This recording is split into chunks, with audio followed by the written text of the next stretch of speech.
Love is in the air. With Valentine's Day just 10 days away, we thought we'd share the love with stories of couples who made each other smile, thanks to some help from dentist Steve Marsh. Steve is here with the lovely details. So welcome back to the show. Thanks, and sometimes I do feel like a Cupid bringing these couples together and giving them those smiles.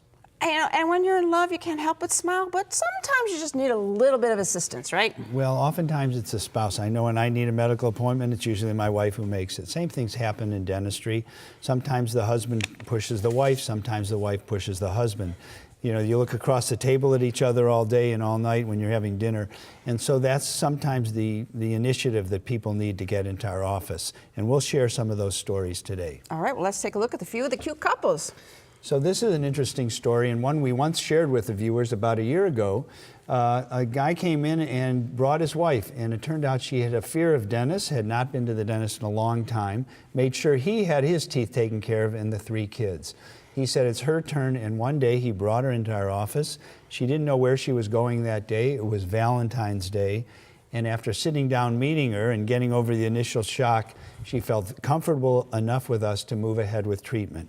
We tried to make sure that she was comfortable. There's her before, there's her after. She said it was one of the most important things she ever did. And what a wonderful story for Valentine's Day. Absolutely. That this husband took care of his wife the way he did. Sure. So here's another lovely couple, Joe and Vicky. You can see Joe's not smiling because he had nothing that he was really proud of. And she got him into the office first. They came a long way to my office, but when they came in, we took a look at Joe's teeth. He said he had those crowns done 20, 30 years ago. They had worn down. That's an old porcelain on metal type of crown or bridge, missing teeth in the back. And we said, Joe, with a little work, we can plan this out and get you something that you're proud of. So what we did was we removed those crowns. We used porcelain crowns in the front, some veneers in the back. That's what his upper arch looked like. And when he was done, he said, okay, when can we do the lowers? So then we came back in, we did some work on the lowers. We don't show that, but what a difference in his smile. And he said, okay, Vicky, now it's your turn. Mm-hmm. So Vicky came in. You can see this happens to all of us as we mature. The teeth had turned dark, they got thin. You can see her lower arch, the teeth had shifted quite a bit. She wasn't ready to go through orthodontics. Even if we did do that, we still would have had to do some porcelain veneers, and we planned this out. We did a wax prototype. I told her I think we can get a very predictable result. Those are all veneers, Lori. We've closed the spaces, we've made things even. She smiles better, she eats better, and now they look like the perfect couple. It looks like they lost 10 years, but that's what they look like.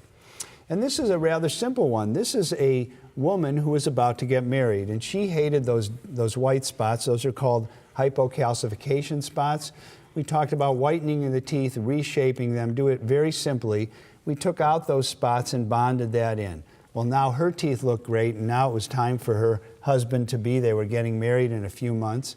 And you can see what had happened. He was an athlete, actually a pro, had worn his teeth down. And if you knew his position, you would understand why. Mm-hmm. Ground his teeth, and now we said, let's see how we can reestablish a smile. We used gum contouring with a laser, some porcelain veneers, some reshaping to give him this beautiful smile. And after their wedding, they sent me the pictures because they said it made the biggest difference in how they felt about themselves as they walked down the aisle. That's so great. Love what you saw for you or for your mate? Then promise yourself and your Valentine a smile you'll both love. For help, give Steve a call. His number's next. See what Dr. Stephen Marsh can do for your smile by calling 440-461-1003 or visit www.clevelandsmiles.com.